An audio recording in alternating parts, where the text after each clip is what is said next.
दोस्तों, जैसा कि आप सभी को मालूम है कि चाइना पाकिस्तान को अपनी DF-17 हाइपरसोनिक मिसाइल को बेच सकता है।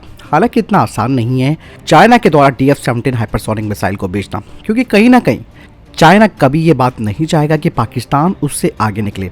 हालांकि फिर भी चर्चाओं का बाजार गर्म है और ऐसे में कयास लगाए जा रहे हैं। लेकिन ऐसा इसलिए भी किया जा सकता है क्योंकि भारत के S-400 की तैनाती से पाकिस्तान ही नहीं बल्कि चाइना भी टेंशन में है और इसी वजह से अपनी DF-17 हाइपरसोनिक मिसाइल को बेच सकता है। भारत ने S-400 एयर डिफेंस सिस्टम को पाकिस्तान की सीमा पर तैनात करना शुरू कर दिया है। भारत का S-400 अप्रैल के महीने से पूरी तरह से ऑपरेशनल हो जाएगा और S-400 की सबसे बड़ी बात यह है कि उसका शक्तिशाली रडार, और ऐसे में डायरेक्टली तो वो हाइपरसोनिक मिसाइल चाइना को बेचेगा नहीं। तो ऐसे में एक जो रणनीति है चाइना की वो ये है कि वो उत्तर कोरिया के जरिए इस हाइपरसोनिक मिसाइल की तकनीक को पाकिस्तान तक पहुंचा सकता है।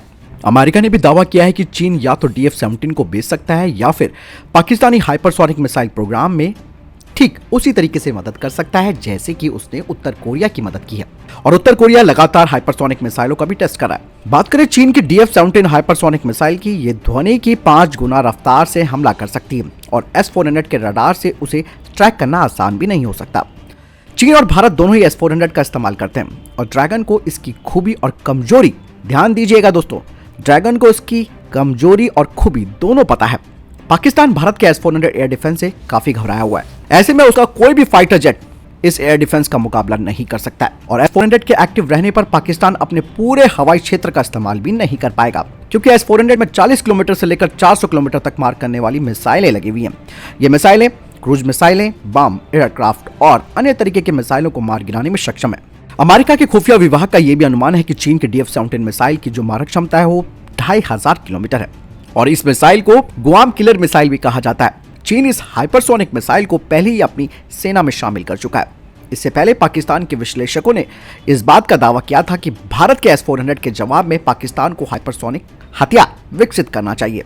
पाकिस्तानी विशेषज्ञों ने यह कहा कि भारत के S-400 से निपटने में तुर्की भी मदद कर सकता है, जो पहले से ही इसका इस्तेमाल कर रहा है। हालांकि जैसे कि मैंने कहा दोस्तों, इतना आसान नहीं है चाइना के द्वारा तकनीक को बेचना, वो भी हाइपरसोनिक की। और दूसरी बात ये हो सकती है कि वो DF-17 मिसाइल को डायरेक्टली उनको बेच सकता है। हालांकि पैसा कहां से आता है ये बात हमेशा हमारे दिमाग में रहती है, लेकिन पैसा इस कंगालिस्तान को चाइना ही देता है और उधार देता है। इसके अलावा पहले तो उसकी मदद तुर्की भी करता था, वो भी अब FATF की ग्रे लिस्ट में शामिल हो चुका है और उसकी भी आर्थिक हालत अच्छी नहीं है।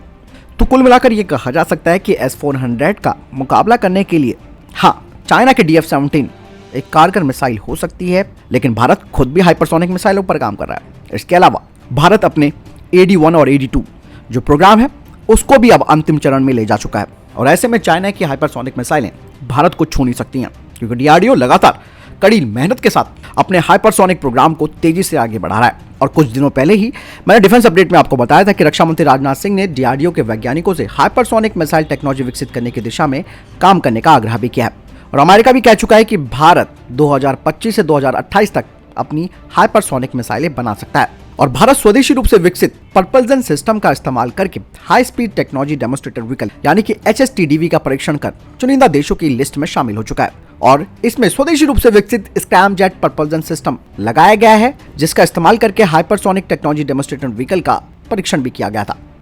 भारत में 2 एंटी बैलिस्टिक मिसाइलों को विकसित किया जा रहा है जो IRBM को यानी कि इंटरकॉन्टिनेंटल बैलिस्टिक मिसाइल को इंटरसेप्ट कर सकती हैं और इन उच्च गति वाली मिसाइलों में AD-1 और AD-2 को लगभग 5000 किलोमीटर की रेंज वाली बैलिस्टिक मिसाइलों को रोकने के लिए विकसित किया जा रहा है। और ये जो नई मिसाइल है वो अमेरिका के द्वारा तैनात terminal high altitude area defence missile के समान है और ये मिसाइल हाइपरसोनिक गति से यात्रा करके लक्ष्य को सफलतापूर्वक रोकने में संभव होगी। हालांकि थोड़ा सा भारत को वक्त लग सकता है अपने इस प्रोग्राम को पूरा करने के लिए, लेकिन जो भारत का AD-1 है और AD-2 है वो इन हाइपरसोनिक मिसाइलों को इंटरसेप्ट कर सकता है। आपको क्या लगता है दोस्तों, क्या वाकई में चाइना DF-17 की तकनीक पाकिस्तान को बेच सकता है या फिर पाकिस्तान डायरेक्टली चाइना से उधार इन मिसाइल को ले सकता है? मुझे कमेंट सेक्शन में लिखकर जरूर बताएं। मिलता हूं नई वीडियो के साथ। जय हिंद, वंदे मातरम।